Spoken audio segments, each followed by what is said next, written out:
Hello, welcome to Bridging Specialties, Airway Clearance and Bronchiectasis. I'm Ashram Basavaraj, Associate Professor of Medicine at NYU Grossman School of Medicine and System Chief of Pulmonary for New York City Health and Hospitals. With me is our Senior Respiratory Therapist at NYU Langone Health, Jack Lamb, who also is going to be going over some demonstrations of common devices that we use in airway clearance and bronchiectasis. Before we begin the demonstrations, we want to highlight the importance of airway clearance and bronchiectasis and why we should be thinking about its use in our patients. And to discuss the importance, it's important to talk about the pathophysiology of bronchiectasis and highlight the vicious cycle in bronchiectasis. We know that with the cycle, there's bronchiectasis from etiologies, including prior pneumonias, immunoglobulin deficiencies, autoimmune conditions, genetic conditions such as cystic fibrosis and primary ciliary dyskinesia. And there also can be associations with aspiration, reflux, and chronic sinusitis. When patients have bronchiectasis and enlarged airways with the bronchiectasis, mucus can get stagnant in those large airways, and it becomes difficult for patients to cough out that mucus. When mucus gets stuck in those airways, that can lead to colonization of the mucus and the airways with bacteria such as non-tuberculous mycobacteria and resistant bacterial organisms such as Pseudomonas and MRSA. This can lead to further inflammation, such as neutrophilic inflammation, and further destruction of bronchiectasis in a vicious cycle. This idea of the vicious cycle has morphed into the idea of the vicious vortex, which highlights that each of those individual steps are intertwined, meaning that if you try to treat one of those individual steps, it may not be enough to prevent the progression of bronchiectasis. And we really need to focus on each individual step and managing those steps to help our patients with bronchiectasis. And airway clearance is a big component of treating the vicious vortex and trying to prevent progression of bronchiectasis. Now, it's not just that mucus gets stuck in these large airways in bronchiectasis, but mucus itself can be abnormal. It's shown that in bronchiectasis, the mucus can get dehydrated with abnormal transport of sodium and chloride across the epithelial layer in bronchiectasis. And that can lead to increased mucin production, such as MUC5AC and MUC5B, which then leads to, again, further stagnation of mucus and difficulty clearing that mucus out. This is seen in bronchiectasis and other muco-obstructive lung diseases, such as primary ciliary dyskinesia, cystic fibrosis, and COPD. Now, with inflammation in bronchiectasis, we understand that the predominant mode of inflammation is neutrophilic inflammation. Neutrophils in bronchiectasis, we know, are abnormal. They have prolonged survival, delayed apoptosis, and impaired phagocytosis of the chronic infections in bronchiectasis, which leads to a deficient killing of these organisms. And when there's neutrophilic inflammation in bronchiectasis, this can lead to the formation of what's known as neutrophilic extracellular traps, or net formation, which is a meshwork of DNA, histones, and proteins that attempts to trap the bacteria, but in and of itself gets stuck in these airways. And when it gets stuck in those airways, that itself can lead to further neutrophilic inflammation. So one goal of airway clearance and bronchiectasis is to try to relieve the airways of these net formations to try to reduce inflammation and chronic infections in bronchiectasis. So the goals of airway clearance and bronchiectasis in a nutshell is to break the vicious cycle in vortex and enhance mucus clearance to improve the symptoms of our patients, reduce inflammation and bronchiectasis exacerbations, and improve quality of life. Now, there's a number of airway clearance techniques that are out there, and we can categorize it based on devices, physiotherapy techniques, and mucoactive agents. Some common examples of devices are positive expiratory pressure devices and high-frequency chest wall oscillation therapy that helps to relieve mucus. Mucoactive agents, which is often used in conjunction with these devices, helps to hydrate the airways. For example, most commonly used is hypertonic saline through a nebulizer. We oftentimes recommend the use of hypertonic saline with a positive expiratory pressure device twice a day for patients, ideally. And there's also physiotherapy techniques such as postural drainage, autogenic drainage, active cycle breathing techniques, chest percussion, and exercise by itself is a very important modality for airway clearance.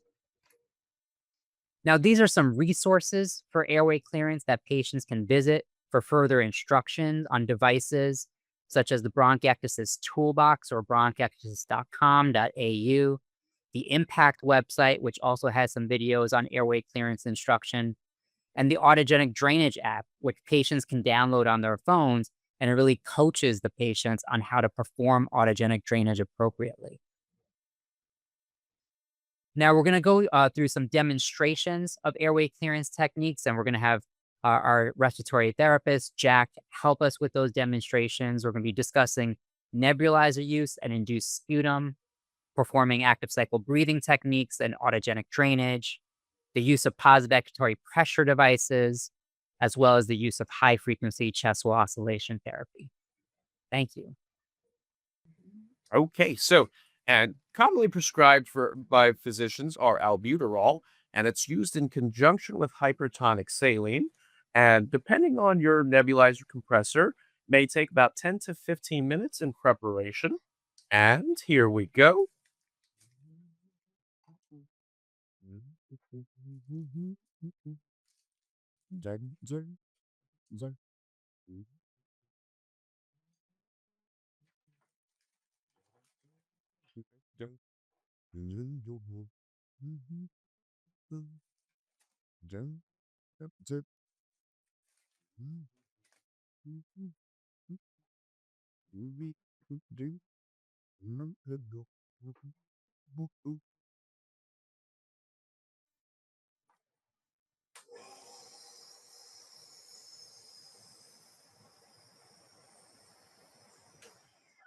All right. So usually that is the first step in making sure that the airways are nice and open for your airway clearance. And after the albuterol, you would of course put hypertonic saline in the nebulizer. And that is one of the first steps in preparation of helping you clear those airways. Now, after using the hypertonic saline, sometimes we like to use and move on to our airway clearance devices. But before that, we'd like to make sure that folks understand the Huff for making sure that you can breathe with your glottis open. And this is usually helped with by its small tubing like this, which allows you to give your airways a little more extra pressure to keep those airways open in the end. All right. And moving on to our PEP devices, this is one of our common PEP devices. And here is another one. And usually they are used as this in this fashion.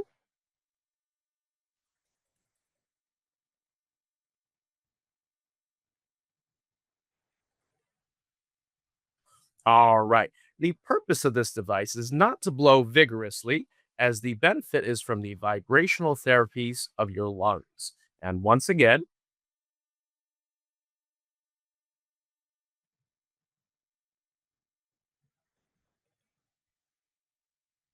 all right. And after using a PEP device, we will now present some of our airway clearance without any devices. And we will start with the Huff cough, as so. Sit in a nice, comfortable position. Hold your tummy like so. Take a deep breath and a big Huff cough. And usually, if the sputum sample is to be collected, we like to save in one of our containers here. And you would rinse and repeat and use the airway clearance device several times, perform the Huff cough, and repeat. Now, sometimes we like to perform airway clearance without any devices. And we will start with active cycle breathing. Now, some folks recommend clearing their nose, as you will use your nose in this endeavor. And you will start with a nice, simple, deep breath.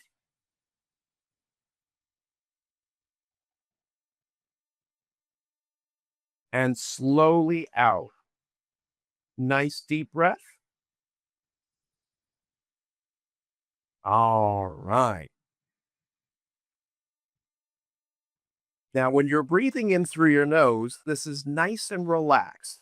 And there's no active breathing yet from your lungs all the way down here into your thoracic expansion. It's just nice and gentle, nice and easy at rest.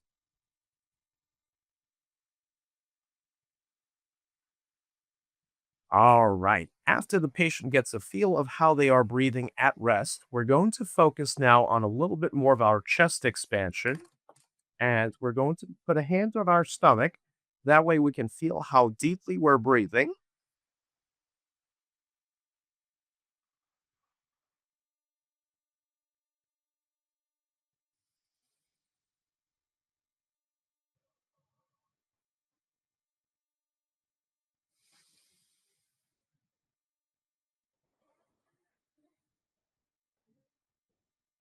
And after a few of those breaths, we'd like to also include the Huff cough as well to help cough up all of the pooled mucus and sputum that were collected into the center airways, like so. And take a break. And one more. All right. Now, active cycle breathing is one of the earlier and more gentle maneuvers. We will now move on to autogenic drainage, which involves a little more of the deep breathing and a little faster in tempo.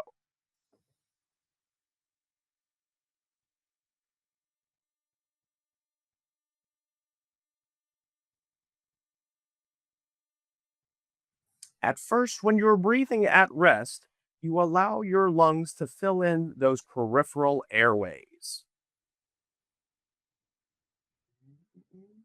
And once you sit comfortably in an upright position, and all right. Now, when it comes to autogenic drainage, you want to modulate your breathing in several steps. Now, we're also going to breathe out all the way so that we can reach those bottom airways like so.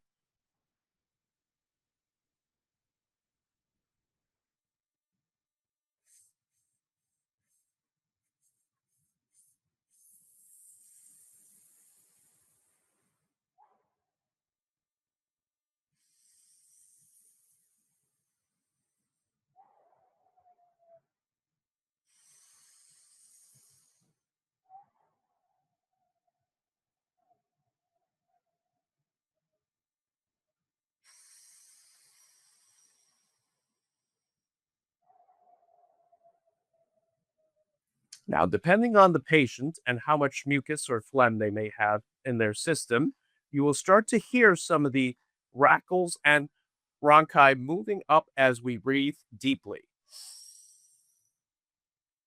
And as they collect, try to save the coughing to the absolute end where they will have a productive maneuver. And if a sample is required, at the end. All right. Another common therapy that's prescribed is high frequency chest wall oscillation vests. Okay. And we're just going to set up our vest like so.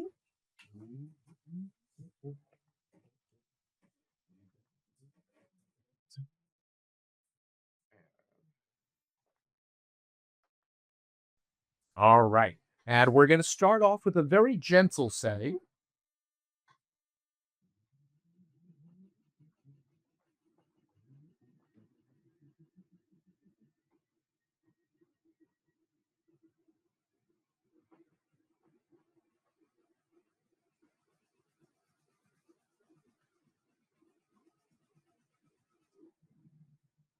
And as your physician identifies your tolerance for the vest, they may increase the settings to help you bring up more phlegm and mucus.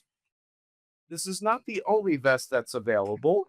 We have different modalities where it's more convenient and does not require any tubing, and some are quite mobile as well. Now, after doing your airway clearance devices, we usually try to collect the sputum sample with a huff cough and a combination of our techniques. So, as we are seated here, nice and comfortable, you're going to brace your tummy like so. Take a deep breath and perform a huff cough. Now, depending on how long a patient may be doing their airway clearance, they may have collected various amounts of sputum in their collection jar. Now, sometimes it is just enough to collect so they could toss it away. Sometimes the physician may require the sample to run for lab work. And it is important to store in the refrigerator if you're unable to deliver it to the lab in a timely fashion.